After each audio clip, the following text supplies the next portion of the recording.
Shane. And I'm JP. And first, we're going to start off by giving a big, shout out to Johnny McRae and hoping has a speedy recovery. He had a heart attack actually out on the course. From what I understand, it was the 13th hole in a tournament he was winning. Yeah, I'd heard that. Yeah, and I believe it was on either Upshot or PDGA. I had read, so it must have been Upshot. Okay. So the Ulti-World. Mm-hmm. I had read that his heart actually stopped for 4 minutes. Holy cow. Once they got him to the hospital. Yeah. So, and then it was, I don't remember, I've heard so much information about it, but I also heard that he, when he got up, he wondered, like, hey, why didn't you guys let me finish? I was in the lead. Oh, my God. But he thought it was still Saturday, the day of the tournament. Yeah. So, pretty crazy. But, wow. Yeah, so, but thoughts and prayers, speedy recovery. Two nicest people I've ever met in my life. Like, they're just so welcoming, so kind.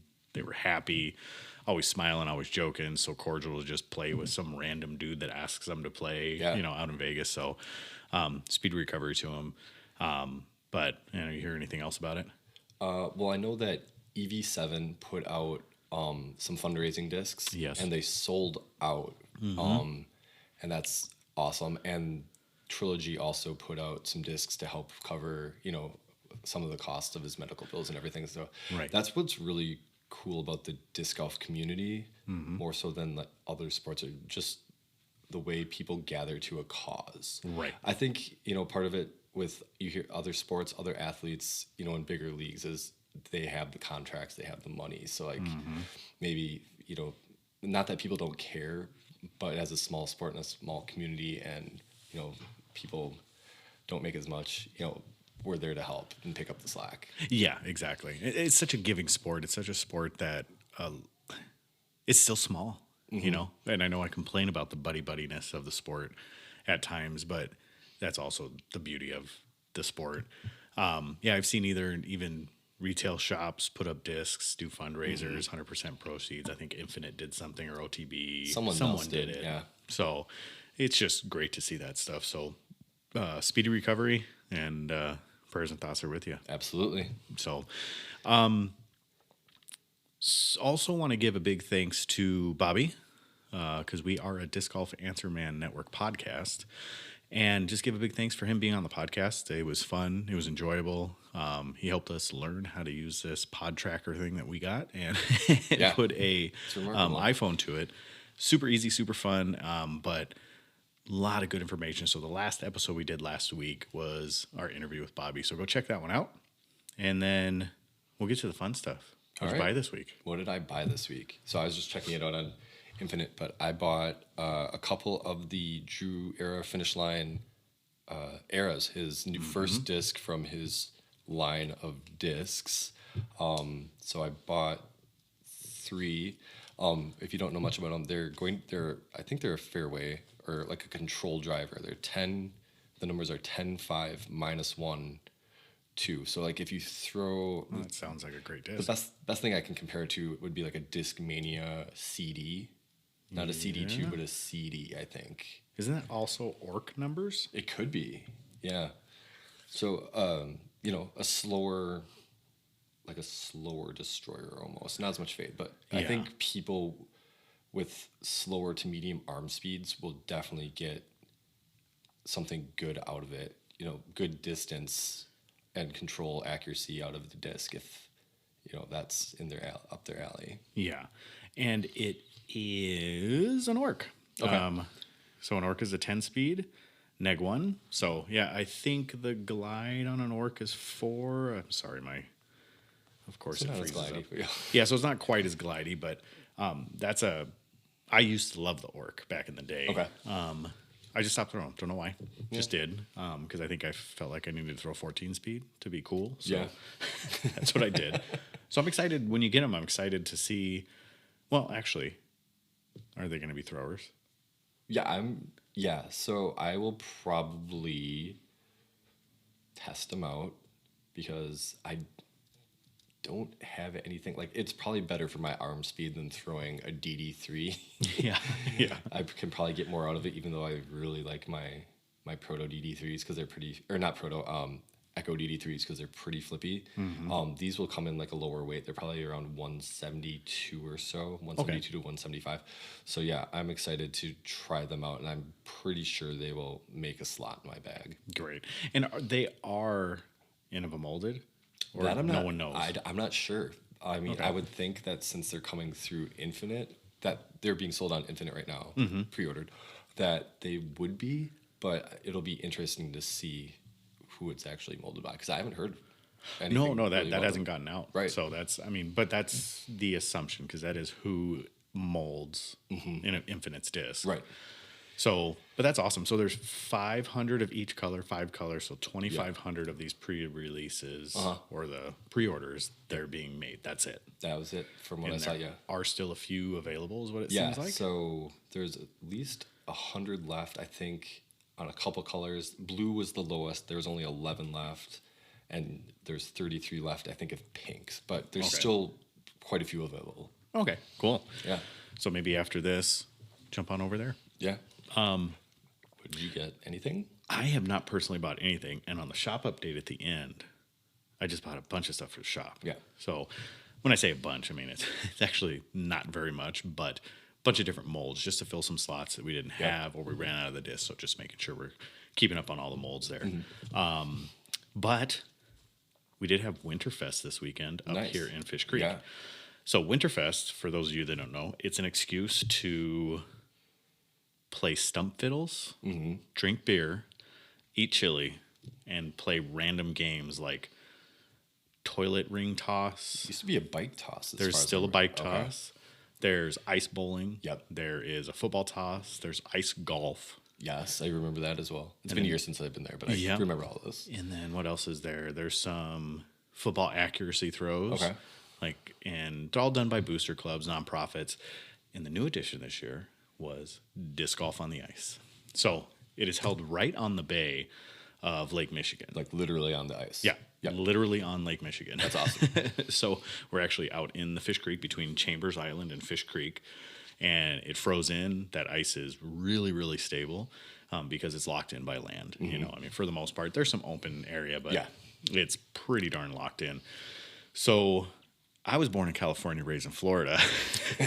So ice is just something that creeps me out. Oh, no. I mean, even growing up here, it creeps me out as well. Oh, I mean, I remember, so Winterfest back when I was growing up was always held off of right off on the water, on the ice. The tent was actually on the ice. Oh, really? Okay. And so it was right by the Fish Creek beach. Oh, yeah, sure. So they had ice skating rink and everything. They had a human foosball. Yeah, I remember that. I played in that one. Yep. And so, yeah, it was out on the ice, and like, I don't know when or why this happened, but I was like, I just don't trust the ice. Maybe it's because within the past couple of years, huge chunks of ice have broken off in the bay. Yep. And people have gotten stranded on it. Yep. And that freaks me out. Yep. Yeah. But these are the guys that drive their trucks out there, put a shed, like a shanty out there, and they're like sitting there drinking beer and sit in these fishing shacks for hours. And then all of a sudden they come out of there and they're like, hey, the land was there, but now it's not,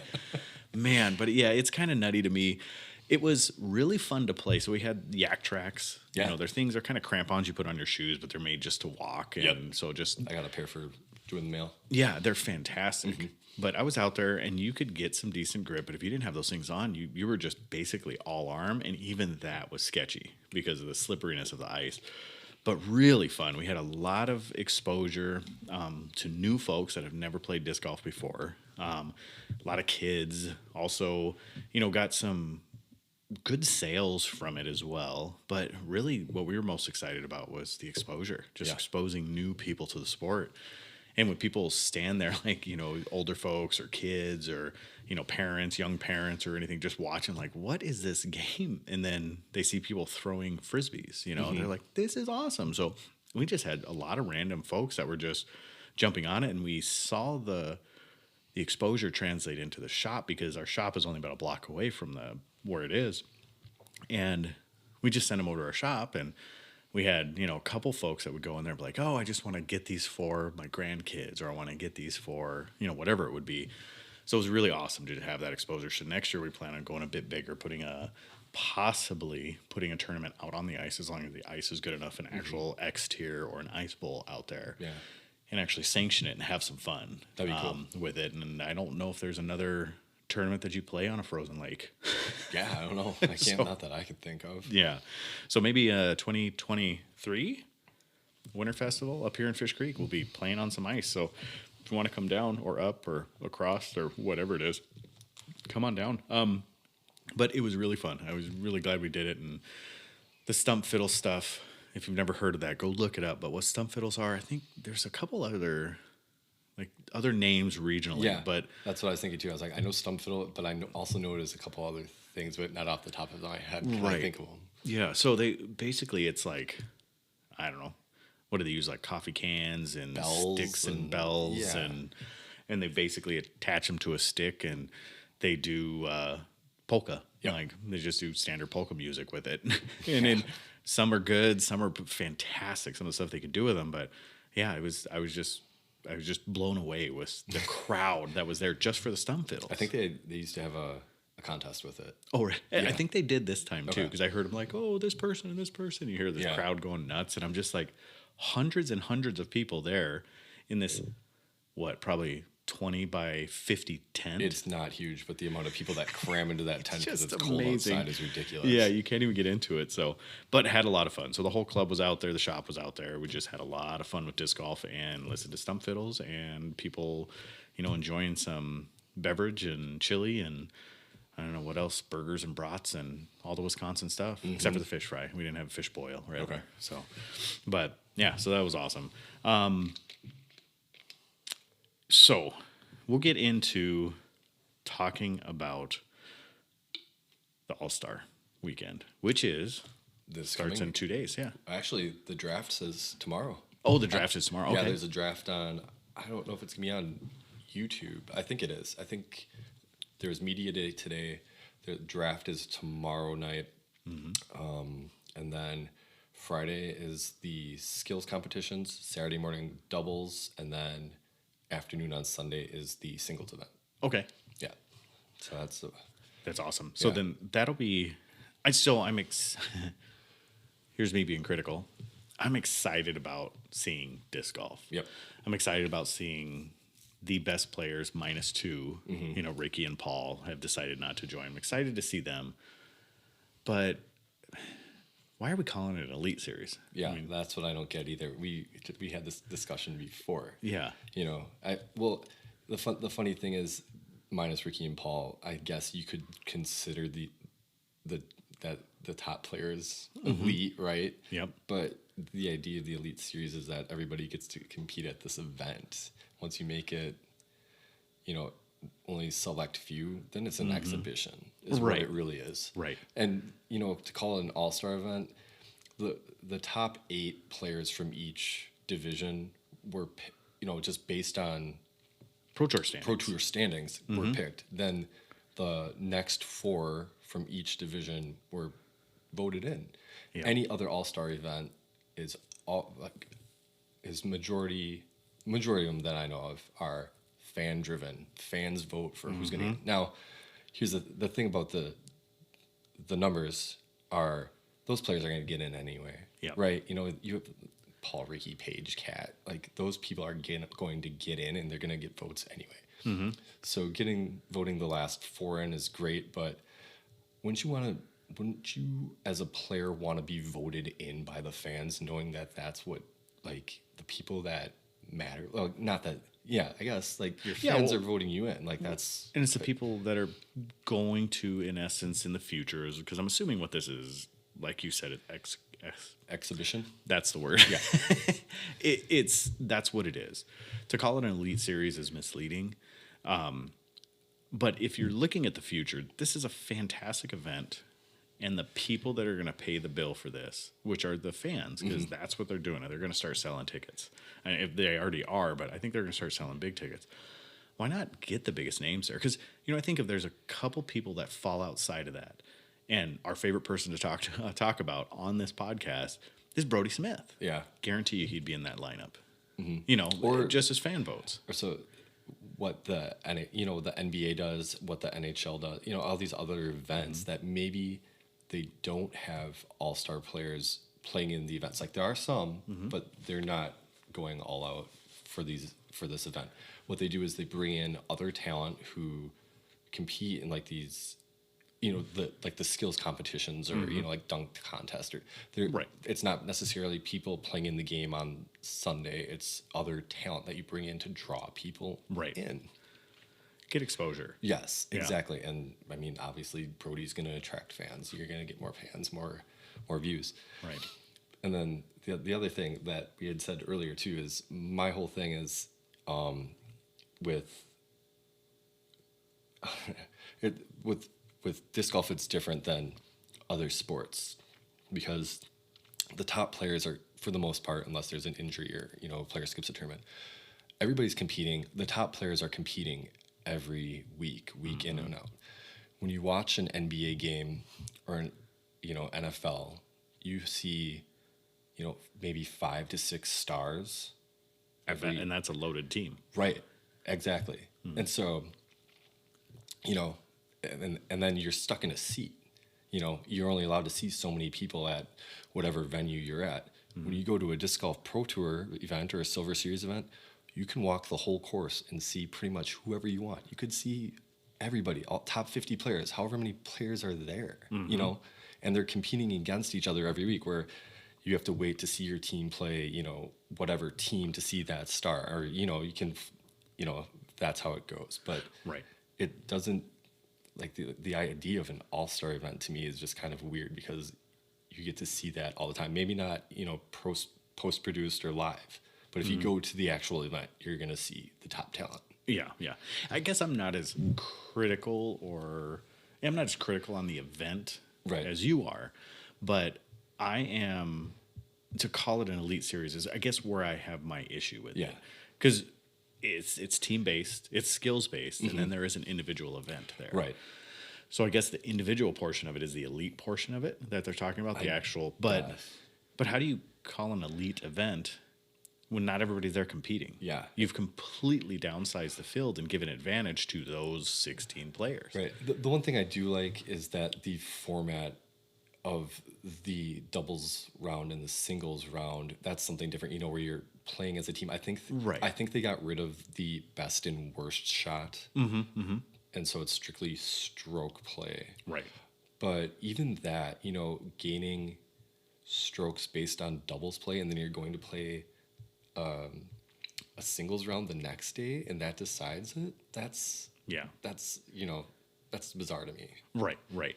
Yeah, it's it's President's Cup-ish. Yes. And I do enjoy watching it. I do enjoy too. watching it. Like I said, I just want to get back to it's an elite series. Why? Yeah. That I just make it a fun, exactly what it is. Make it a fun event that people can come and witness and see the best of the best players goof around. Yeah. Because are they really going to take it that serious? Because they're getting money no matter what. Just being there, they got their money. Well, yeah, their rooms are paid for, like paid expenses to be there and everything. Yeah. I mean, so the other thing too is you look at team sports, a lot of them, they'll have the All-Star again, but at the end of the year they have, all pro team, NBA first team, whatever. Soccer does a best 11, that takes the whole league and says here's the best 11 players in the whole league, Disc golf could maybe go there out and you don't really, just like give them a check, acknowledge that these are the best players and call it a day. Yeah. Well, I think that's kind of what the Pro Tour finale is. Yeah. I mean, in essence, except they're playing. Right. Because you show up there with $2,500. Yeah.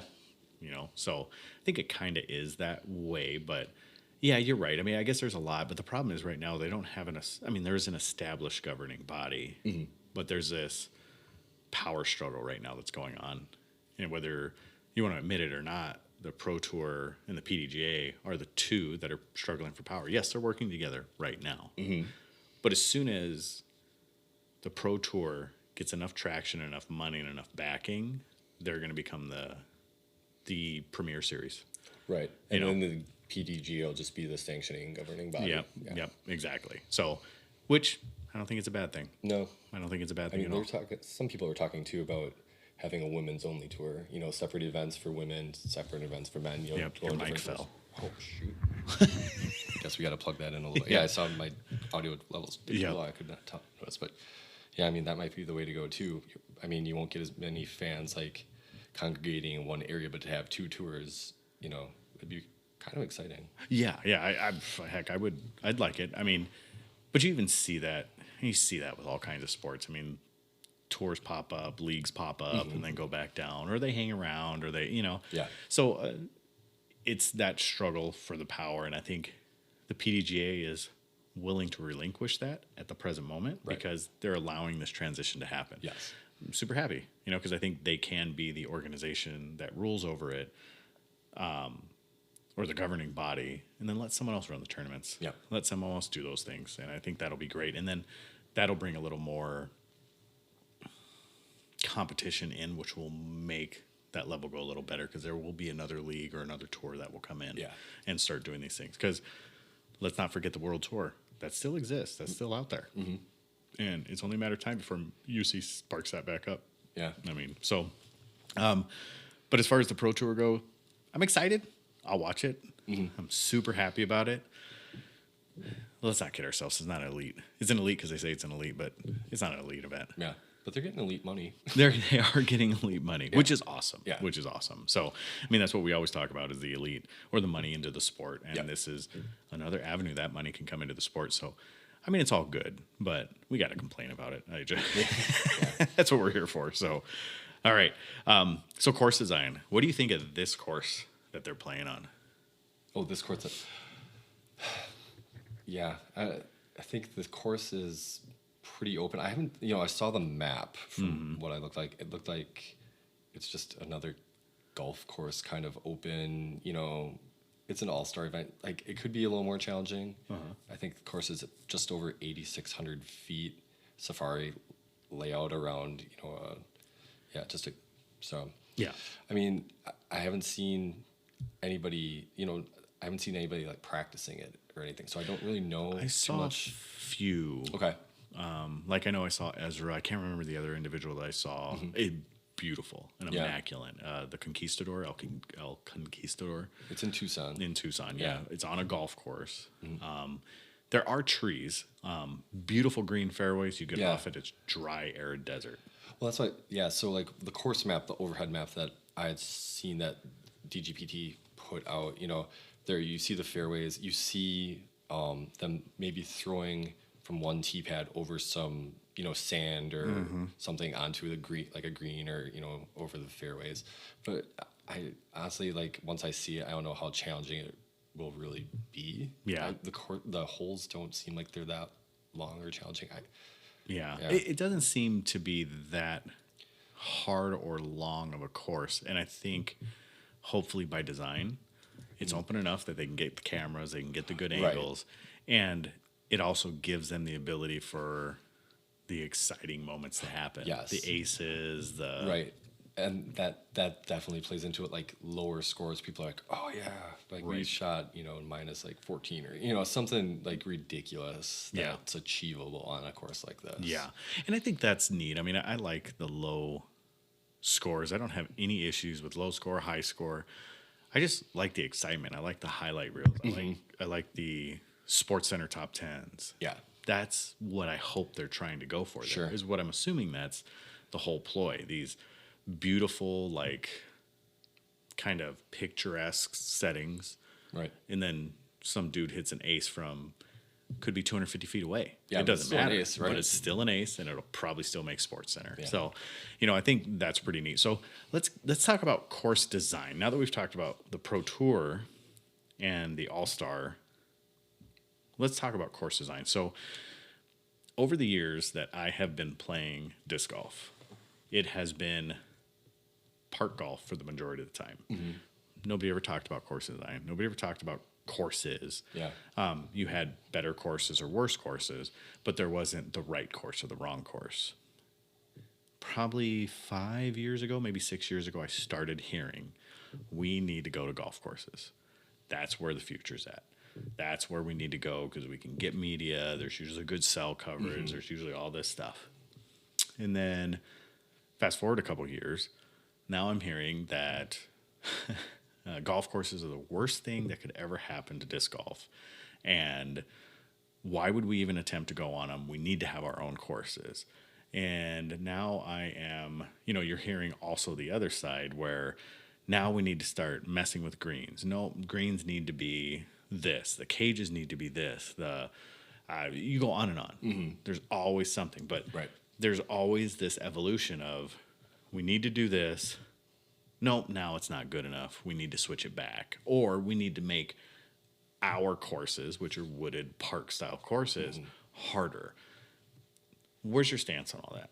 Okay, so we have a tournament up here, Door County Fall Classic. That's like our big end of the year blowout, and it's fun. It's on a disc golf course, a very well maintained disc golf course. Golf course. Oh yeah, I'm sorry, golf course, ball golf course. Yeah, sorry. It is a disc golf course that weekend. Right, 10 course setup. And so last year we added, I think 3 holes. Was that correct? Yep. So two of the holes were, one of them was fairly difficult with some trees in the way of the basket. One of them was longer, open with maybe 1 or 2 trees by the basket, and then another one was just down a fairway on a golf course. Mm-hmm. The part about playing at this particular golf course is that there are elevation changes, which makes it tricky. It's not just a flat layout. You're not just bombing hyzers, to open. There's bunkers, which make footing tricky. So I think if you can set up a temporary course on a golf course, or maybe, talk to somebody and they put baskets out, and not along fairways or anything, there's potential. And I think the fun of it too is gripping it and ripping it, just letting your disc fly, watching the flight, seeing, challenge. I mean, a lot of times there's, manufactured OB, there's artificial OB that you have to contend with, but there's nothing like seeing a disc get its full flight. That's more fun. Right. But once you get in the woods, hitting a line, like hitting like a rope, or, and just your hyzer flipping, through a gap, that's just as fun. Oh, exactly. Yep. Right. So I look at some other, there's like the Wildberry Fields are pretty much our home course, has a good mixture of open and technical wooded golf. Like that's perfect in my eyes. Like, yeah, it's fun. It's short. You have the woods, you have the open tee shots, you have the wooded tee shots, you have the open greens, you have the wooded greens. I mean, there's a good mixture of everything. And yeah, of course I like that. I'm partial to it too, because it's our course. Right. But when we have these debates about open courses or not, or, golf courses or wooded park, we're going to talk, what's the one in Ledgestone? What's that gold or black layout? Sure. Or, yeah. Why can't I think of it? It's new this year. Or was the black layout? The black name. Anyways, so at the Ledgestone, they play the black layout, and everybody's like, that's what it should be now. That's what it should be. And I think that's, sure, absolutely, for that tournament. Right. And I can't get over the fact that becoming a master of all conditions, all layouts, all courses, there's merit to that. Absolutely. Just because someone has one discipline, like, yes, Vegas is the next tournament coming up. We'll get to it. It's a Hyzer Fest. Absolutely. Yeah. Absolutely. There's manufacturer OB, but don't get it wrong. That is a hard course. Right. And you have to play 3 different courses. Exactly. And you play 3 different courses. But nevertheless, like, that tournament is a hard tournament. I mean, it is a hard tournament. And if anybody thinks that they can go out there and tear it up like these pros do, good luck. Right. I've played it 6 years in a row, that tournament. So from Gentlemen's Club to now, and I'm going again in a week. And I just don't understand why people think that portion of the discipline of our sport is any less than the discipline of playing in the woods. Right. It's just a different discipline. And yes, it appeals to longer throwers, but then those longer throwers that don't have the accuracy need to work on the discipline of the woods and keeping the disc straight. So if anything, I think there should be more variation between the courses and not one style of course. Yeah. Because when we look about, take for instance, greens. So when I first started playing, greens were wherever you put the basket. Right. It didn't matter what was around it. And yes, you're not going to do shrubs. You're not going to put it in the middle of a bush. Yeah. But if there were trees, there were anything, you played around them. Like, and I'm not like the old school guy. You need to make sure you play like we. No, it's not that way. Just that was part of the course. That was what you did. Why do we have to have open greens now? I've heard it over and over again. There should be no trees inside 30 feet or no obstructions inside 30 feet. Why? That's part of the challenge. Those Exactly. those natural elements of the course are Right. what makes the course the course. Yep. You need that needs to stay. Yeah, and I think it's fantastic. And when you look at there's a piece of pepperoni on the table. We've never eaten pepperoni Random. up here. Yeah, sorry. So when you random tangent. So when you look at greens, and when people complain about trees and greens, a lot of times those same complaints come up as that putting is too easy. We need to make the basket smaller. Right. No, we don't. No. Make the greens harder. Yeah. That'll stop it. Stop cutting down all the trees, or make the greens bigger. Make the greens a different shape. Yeah. Put the basket up in the air. Now we don't need to go like memorial baskets in the air. Right. Right. Like we don't need to put every basket in the air, but change them up. Put one lower. Put one higher. Yeah. Put one. I don't know. Like I think I overheard. Matter of fact, Johnny McRae. I think he was saying something. I don't remember what podcast it was on or where I heard it, but I remember him saying that, talking about shielding off one side of the basket. So you have to make your approach to a certain side so you had a makeable putt. Sure. Or a more makeable putt. Why not? So at Mozzarella sticks? yeah, mozzarella sticks. Right. No, at Cottonwood Falls last year at DDO, we played their 18th green was a hanging basket. And it was hanging off a huge sheet of rock. Oh, okay. So you had the basket, and that one side was shielded by the rock. So if you went, it was a shorter hole. It was maybe 250 feet. So everybody was parking it. But if you overthrew that, you didn't have a putt at the basket. You had to come back around this huge rock to get your putt. Yep. Yep. So- What's the course? Maple Hill? What hole is that? Don't they have the big boulder? Or if you overthrow the hole, you're behind this giant boulder. Right. That's Maple Hill, right? I think so. GMC. I don't know. But nevertheless, everybody kind of probably picture that course where, you throw all right hand is all trees, OB left, artificial fairway, and then it's posted right in front of this giant rock. I know. Yeah, I know to the left I know and the hole long. that you're talking about now. Yeah. Yeah, I can to picture the left it. and long is a giant boulder. Yeah. And if you get there, like, you basically have no shot at the basket Right. within 30 feet because that rock is within 30 feet. I remember seeing that on it was like a Joma's event with Paul, Simon, Kevin Jones, and Paige Pierce. Yeah, they're paying the skins. Yes, yeah, and Simon. It's a long hole, and Simon parked it. Yes. Yeah. It's pretty like close to 500 or something like that. But it's this really thin fairway, really small landing zone. Long like grass out on the left. Yeah. Yeah, little hill that goes up next to the basket. Yeah, it's beautifully laid out. But that is a great hole. It's open. It's technically a hyzer fest. You can throw a big forehand hyzer or a lefty hyzer at it, or you can just throw straight at it real hard. I mean, there's a lot of ways you can attack the hole, but it doesn't make it any worse or better because that boulder's in the circle. Yeah, I think it makes it. Well, it does make it better, but that boulder's in the circle because you got to play. You got to play your shot to land in front and right, or else that boulder's in your way. Yeah. So you got to land that thing short. So yeah, I think the complaint about courses is just there's no reason for it. Like, play the course. Everybody's playing the course. Yeah. Yeah. And sure, pros can have input on how courses should change, but to say a course should or should not exist just because it's on a ball golf course or not, I don't think there's any merit behind that conversation. Sure. What that means is that you're not good on that course. Yeah. Now, you have the complaints of too many courses in a tournament. I think it's valid. Yeah. Like Paul Macbeth is not going to Vegas because there's 3 courses. Right. No one has time or wants to play 3 different courses or have Right. to worry about, I mean, I do, but Yeah. I'll play as many courses as you want me to play. I just want to play.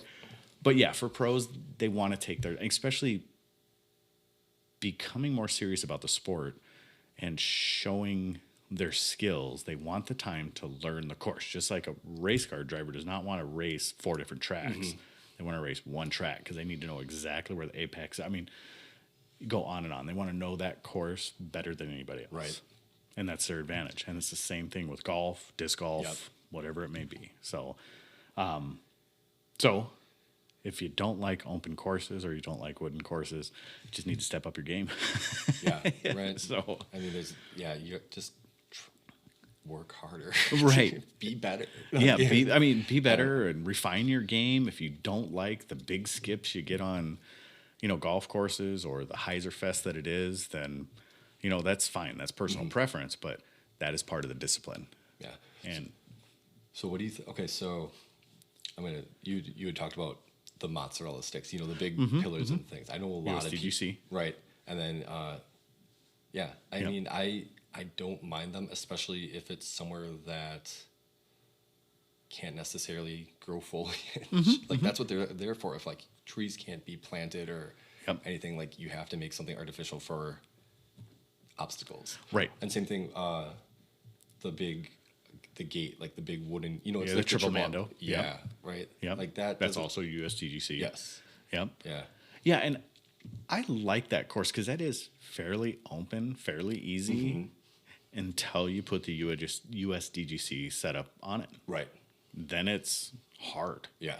because you put in the Ropo B, you put in the obstacles, you put in the mozzarella sticks. Now, they can be tastefully done or not tastefully done. It can look good or not look good. And you can argue sponsorships or not sponsorships. That's fine. I think all those things are valid. I think there's good conversation to have about them. But as far as making a course harder and pushing the envelope of course design, they do it. Yeah. And it's funny too. I remember Jordan Castro, I think it was at USDGC, he posted a video where they had the big pillars right out in front of the T-pad. Yeah, was that like 7 or 17 or I Yeah. remember. And so, people were complaining about it, but they never really came into play. Like the gaps were wide enough where they could just hit their line and get through them. Like, yes, it's an obstacle. I think maybe 1 or 2 people hit them Yep. out of the whole field. Like, Yeah. So, And that's not, I mean, in essence, I can understand. Then why were they there? yeah. But for those 1 or 2 people, like Right. that made the difference in that hole, know? And yeah, I remember watching that and looking at them and they looked really, really close together, but they weren't. Yeah. They're actually pretty darn far apart. Yeah. They were about 15 or 18 feet or 20, 30 feet, however far they were. They were pretty close to the T-pad.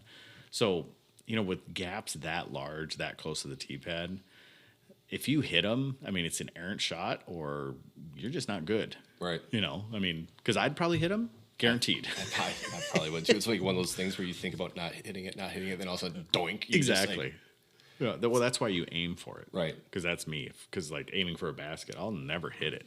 But you aim for something to the left of the basket, I'll hit it every time. Right. So, but yeah, so course design, I think the direction it's going, I don't think anything needs to be left out. As a matter of fact, I think everything needs to stay. And I think what USDGC and other places alike, where you're making people think about shot placement, you're making think about disc angle, you're making think about the width of the rim. Like in Vegas, you got to think about the width of the rim when you're throwing because the wider the width, the stronger it's going to skip. Right. And out there, it skips like crazy. So when you're out there, you might need to power up on a mid just so you're staying in the fairway. Maybe I throw that mid 350 rather than, leave myself 40 short rather than throwing the fairway or the driver, up in that 350 to 400. And it's because if I do that, it's going to finish left and I'm going to be OB or I'm going to be in a bunker or I'm going to be 90 feet away because I skipped, So, and then if it's on a hill, you think about angles. So I think green design is important. And I like the thought, I don't know where I heard this, but the idea that the circle green, that 33-foot circle green. Why? Yeah. Just because I back in the day was in a park, you know, and they were usually pretty open parks, underutilized. But what's the necessity of a circle? You know, you compare it to regular golf greens. Yeah, nothing's perfect there. There's nothing standard except for the cup. Mm-hmm.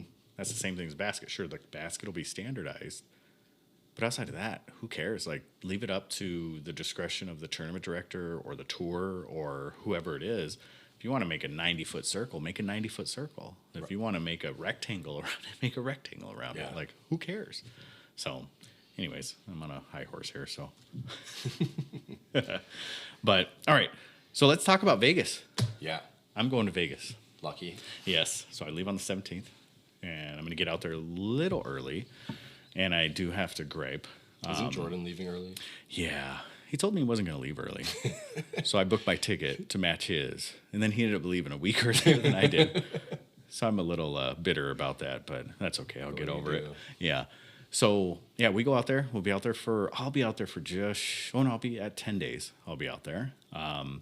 So get out there Thursday, maybe have time to go play the Muni course, which is a lit course at night, night. Yeah. But I'm excited to kind of warm up my shoulders, my arms, because we haven't been playing up there. So I've had a couple nice days this past week or week and a half, but other than that, it's been pretty cold and snow here and there. So yeah, and even these couple days when it warms up here, it just becomes slush and gross. Ice. Yeah, once it refreezes, icy and muddy, and when it's warm and then it refreezes and it's just like sheet ice. Mm-hmm. It's bleh. But yeah, so I haven't played as much this year like I normally do in the winters. Yeah, and I think it's just been my workload this year has just been a bit chaotic, but. Still loving it, and I think when I get out there, we have more than enough time to warm up. But hopefully, we will be able to squeeze in an episode with me out there and just kind of give you a cap of what's happening during the week. Mm-hmm. So we're going to try to work that in if we can. If we can't, we can't. But we'll try our best to do little short segments while I'm out there. But pretty excited about it. So Jordan and I are going out there, and Jordan is the one where we get the crazy questions from, like serial killer and who's going to be the best at changing tires. And we got another question this week too. Is anybody else going out with you guys?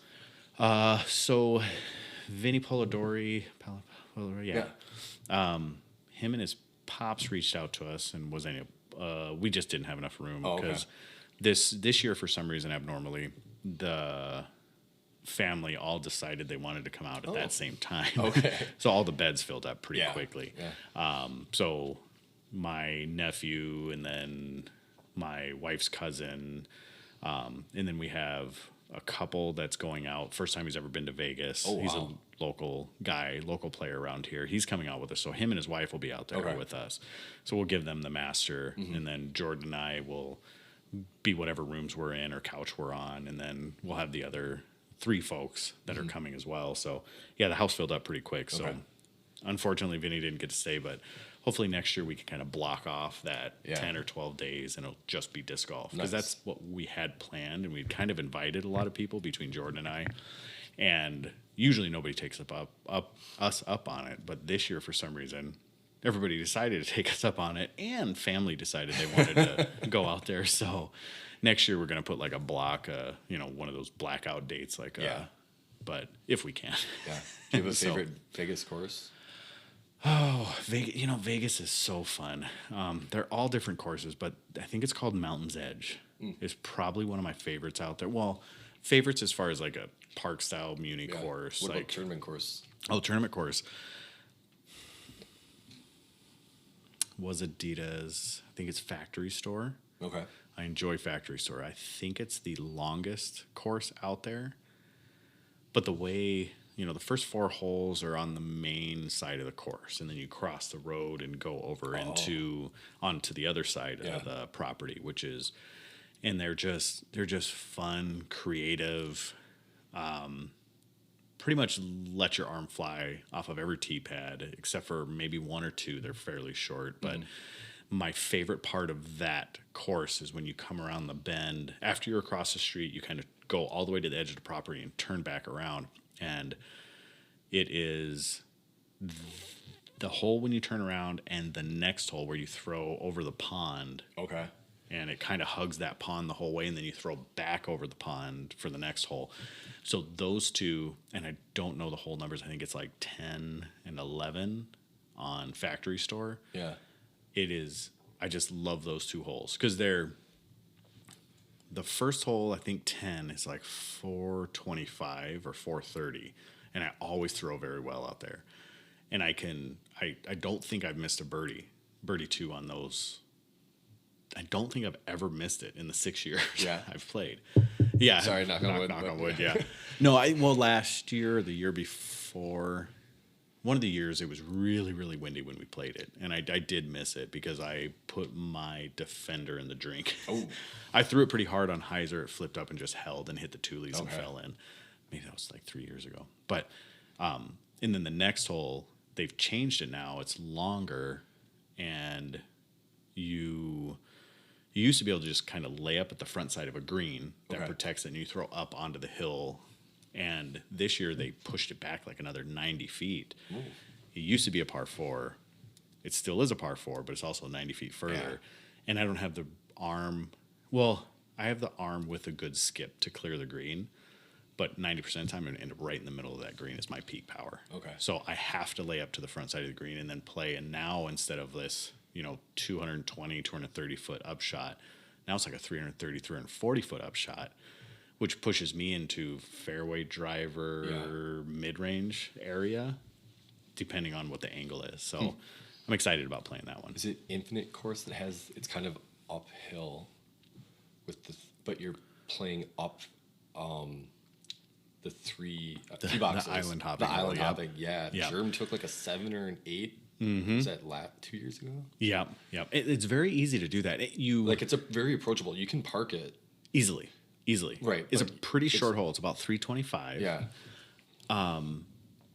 But if you miss an island, you go to a drop zone on the island prior. Yep. And you take a stroke. If you miss the next island, you go to a drop zone, and so it's you can take an easy 6, or an easy 3. Because I remember, I think Germ and Sexton both played that hole pretty aggressively, and they both ended up doing really bad. Yeah, but Sexton the year prior was the one that got the CTP. Yes, he pinned it basically. Yeah, he plays this big spike forehand, and he's right. It's a 325 foot hole. Why would you not run at the basket? Mm-hmm. The reason why is because you are guaranteed to get a 4 if you island hop, potentially a 3 if you skip the first island, or it's an easy 4. It honestly is an easy 4, just island hop. And that's a par 4. Oh, is it? It's a 325 foot par 4. Okay. And it's because of the islands. Yeah, the risk. Yeah. I think the very first year I was on the island for 3. This is the very, very first year when I played MPO. I was on the island for 3, where the basket is, on my third. 25-footer, caged it, rolled straight out of bounds. Man. Got a 6. So, but yeah, that's a fun hole. And then we have, so I'm just excited to get out there and play. It's the start of my season. It's the start of when I start to play pretty heavy, and I only play maybe up to June. So basically about Memorial Day. Yeah. And then I maybe get a tournament a month. Yeah. At most. And I'll play in Bailey's quite a bit with our leagues and everything. So, but I'm just super excited about going out there. Love being out there. It's going to be warm. There's not going to be snow on the ground. Hopefully, I'll knock on wood on that one. Because there was the one year we were out there and it snowed 3 inches. I remember seeing that. It was gone by noon, but still, it was ridiculous. Potential. Yeah. Yep. So, so that's that. Anything else about Vegas that you want to know or you have any questions about? No, I'm good. I think okay. That was about all the questions I had about Vegas for now. So we have Jordan's question is what we're going to get into next. So Jordan's question, exact question, we're going to go locally and professionally. So we'll start off with locally. Which Wisconsin disc golfer at any level that you know at least a little bit, so you've had to have met the person, would you want for a partner for a doubles paintball tournament? Doubles paintball tournament? Paintball. Man, I haven't played haven't done paintball in so long. I know. Everybody has a paintball story. I used to play quite a bit indoor paintball. I remember Egg Harbor. It might still be there. Egg Harbor used to have like a paintball park or something. They just have like a shooting gallery, paintball shooting gallery okay, 'cause at I thought there was like the fun park. No, this was like a, like in the woods style like paintball. No, I've never thing, heard of I that, thought. but that sounds awesome. Might have been years ago. Gosh, this person I know. So I'll go first while you're thinking. Yeah. So I have met Adam Hammis, Yeah. played in tournaments that he's in. So I'm going to say Adam Hammis because he's a hunter. He knows how to handle a firearm. This is not a firearm, it's a paintball gun, but still, I feel like it'll translate. Just that roll of the fingers he's going to need. I'm going to say Bjorn Anderson. Bjorn Anderson. Oh, I like that. Yeah. I like that choice. Okay. Yeah. I think Bjorn would be a pretty good shot. I think he's would be pretty accurate. He likes to hunt. Ex-military. Yeah. Yeah, that too. So good choice. Good choice. Yeah. Jordan says Jason Barnier. I'm not familiar with him. Yeah, he's awesome guy. Okay. Awesome guy. One of my favorite people, just in general. I just love chatting with him every time I see him. So he says, I'm taking Jace Barnier. He's an easygoing, fun-loving dude, but I see that win at all costs type of drive in him. Okay. So now pro. We meant, well, I mean, yeah, Adam. He's a good choice because I know he hunts. Who else? So I'll go with Jordan's first. Okay. Jordan says Paige Pierce. I'll skip that part. Taking the competitive fire angle. So Yeah. she's definitely have that. I'd rather be playing alongside her than against her. Yeah, that's a good, being competitive, I can see that. Yep. My pro that I would choose is Emerson Keith. Oh, were you going to pick him? No, I'm going to choose Paige Shue, actually. Paige Shue, okay. She's a small target. Emerson Keith is a small target. I think that she could hide very easily. Like, did you watch Cobra Kai at all? Oh, yeah, absolutely. Okay, so there's the episode where they're out in the woods, like hiding, and I forgot what season it is, season 2, season 3, and there's the guy, bigger guy who's got the beard. Oh, and he's hiding in the woods, and he pops out of nowhere, and like they're beating the crap out of each other. It's like survival of the fittest, Hunger Games style. Yeah, yep. And he's like, and like whoever thinks he won, and he just pops out. He's like, "Boom! I got you." Yes. I think Paige could pull something off like that. Like like you wouldn't notice her, and all of a sudden like she pops out of nowhere, and it's like, pop. It's really funny you bring up the woods analogy because the reason I thought about Emerson Keith was, did you ever see the picture when he was inside the tree? Yes. That's what I thought about. He would just chill in the tree until everything was done, or someone thought they won. He'd pop out and that was it. He'd be a great Ewok. Exactly. And then Germ would be the walker. Yeah. Yeah. Pelting them with discs. Oh, Boom. that's a great idea. Paintball. Yeah. All right. So Emerson Keith, Paige Shue. If you guys are up for a game of paintball, we're in. Yeah. So, and Paige Pierce for Jordan. All right. So, Skip Ace Pick'em. You want to go over it? Yeah, we still have our Skip Ace Pick'em for, and the winner, we've decided will get a $50 gift card to Door Disc Golf. A lot of spots still available. So basically what it is every week of the Pro Tour, you get to choose 4 MPO, 2 FPO. There's a set number of points, and you use those points based on player ratings. So if you were to pick Ricky, he's 1054. You use up 1054 of your allotted points, and you go. It's pretty strategic. And you have 6,000 points, right? 6,000 points. Yep. And so and then every week, I'm not sure. I think what it is points are based on like place. So top player gets 250, and like you go down the list, like every spot is less points. Yep. So you want to get the most points possible. And so at the end of the year, whoever has the most points will end up winning the gift card. Your 2 lowest scores out of the whole year are dropped to Yeah, so from your overall score. So join as many as you can. I think there's 16 slated. I believe What's there's, that? I believe there's 16 slated Yeah, I for think so. Skip Ace. So yeah, so jump in on that. And it is the Night Owls podcast. Yeah, Disc Night Golf Owls podcast. Disc Golf Podcast, and the code is TAZG to join. I keep flipping the Z and the A around, but it's TAZG. That is the code to join, and there's plenty of room available. Yep, TAZG. So like the old T-shirts we used to wear and the cartoon we used to watch.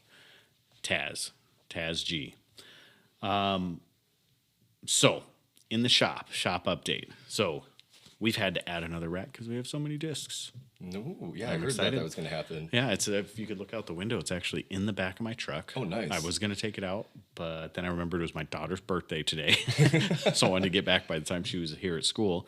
But Caden welded us together another rack. That's awesome. So we have 6 more bins we're going to be putting out on the shop floor.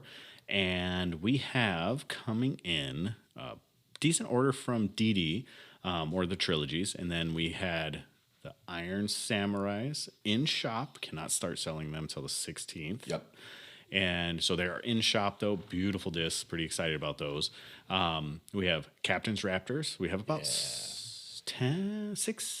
I think 6 is what I counted. There's a really awesome one. It was like black, and it had this sweet lines going through the stamp, and I saw it online. It's like, oh, I really want that one. And then I stopped and it did. Yeah. Yeah. People, from what I understand, when I was talking to Cam, like people were buying like maybe 2 or 3 at a time. Yes. Like, yeah. Yep. Every order we get was multiples. It wasn't just one. So, and I think, I think I just got an order for 2 more. So 2 more are gone. So like I said, I think we have about 6 or 10 left. Okay. So if you want them, jump on www.doordisc.com. So I got gold line compasses, sense faiths. I got some burst sapphires for the easiest throws. I got daggers, warships, captains, felons, justice, and I have some retrievers coming in from DD or from the trilogy brands. And then I also have a Discmania order that's coming in, and it's primarily active line. They just did a large active line restock, but I also got some restock on because they had some eagle claws. Or razor claw, eagle claws. Sorry. They had some razor claws. So I got 5 more of the razor claws, the Vapor Tactics that are there. And then I got some Nate Perkins Meta Essence, the Zens. Those are sweet. I like those a lot. Yeah. And they were Discmania site exclusives. Yes. Yeah. So dealers actually did not get an option to get them in their shop until now when That's we just did this drop. So I grabbed a couple of those. So you'll see those populating on the site pretty soon.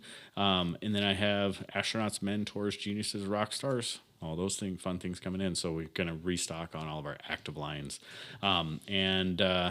Yeah, I think outside of that is what we got in the shop. Nice. I think the astronaut was fairly popular. They were, yeah. We sold a ton of them. I mean, we kept reordering them, and then obviously we couldn't get them anymore. Right. And the Rockstar too, because of the stamps. The stamps are awesome, especially for new players. People love looking at those stamps. They're pretty cool. Yeah, so that was our shop update. So we'll have some new racks, and you'll be seeing some new stuff on. We got some new Carhartt beanies. We just reprinted some, so we got some of those with our owl on the front. And they look really clean. Nice. I mean, they're really nice looking. And then, I think that's about it. So where can they find you? You can find me onenight.owl on Instagram. All right. And then doordiscgolf.com or doordisc.com. And on Instagram, it's door_disc_golf. And you should go on there and watch my reels because I make an absolute fool out of myself. How'd you like the one I said today? The one today with the was Dr. Seuss face or the whatever. The Whoville. Yeah, that one freaked me out a little bit. I was just like, I literally opened the app and I was just like, what the heck is going on? At first, I didn't have sound either. Like, the sound wouldn't pop up, so I had to click on sound. I was like, oh, dear God. Oh, you see his big giant eyes, a big old grin. Yeah. Yeah, it's fantastic. It makes you, there's like a Whoville, whatever, like app on the, and it just makes your face look ridiculous. And my face looks ridiculous as it is, and you add that on top of it, it's pretty amazing. So, website, you already got. Instagram, you already got. And it's Door Disc Golf Store on Facebook.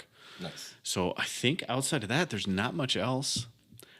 I'll talk to you from Vegas. Well, actually, no, we have one more episode before I go to Vegas. We might record 2 next week. Yeah, Or whatever, maybe do that. Yeah. Help So out. you won't have a lag while I'm in Vegas, but you'll at least get an update by the time I'm back. Right. So that's a promise. And don't forget to help us out by rating us and reviewing us wherever possible. Mm-hmm. You know, it helps with our visibility on all the platforms that we're available. Yep. And keep an eye out. We are going to start doing the fundraising for the Paul Macbeth Foundation. Just keep in mind, I am matching $10,000 in 2022. So talked with Zach, and we are a go. So we are going to start releasing some of that stuff, and we have some awesome people on board already. Bobby Brown, Bobby Cool, Daddy Slick Breeze is actually going to do or help us do a lot of the advertisements for it. Awesome. So we're going to do some videos. We're going to put out some fun stuff. I'm sure we'll do some Instagram, Facebook, blah, blah, blah. Yeah. We're going to get more details from the Paul Macbeth Foundation and figure out how exactly and what link you can donate to. But start saving your pennies, because every penny is going to turn into 2. Awesome. So send them this way, and we'll make a difference. And we're thinking about possibly attaching it to a very specific give, but we're trying to figure that out. So as soon as more details come out, I'll keep sharing them with you. And as soon as we have them all out, we'll get a page on the website. The Paul Macbeth Foundation will have something for us, and then Bobby's going to help us start doing it. So if you want to help us match or add money to the match, so if you want to add on top of my $10,000 to match, awesome, give us a call. Or rather, look us up on our social medias. You giving out your phone number now? Exactly. Well, it's on there. It's Yeah. out there. It's pretty easy to find, actually. So, but yeah, you can call the shop. You can email the shop. You can email me, call me if you have that information. If you don't, reach out to me on Facebook, Instagram, anything like that. But just start saving your pennies, because we're going to make something big happen. Have a good day. Keep us up par. Peace. Peace.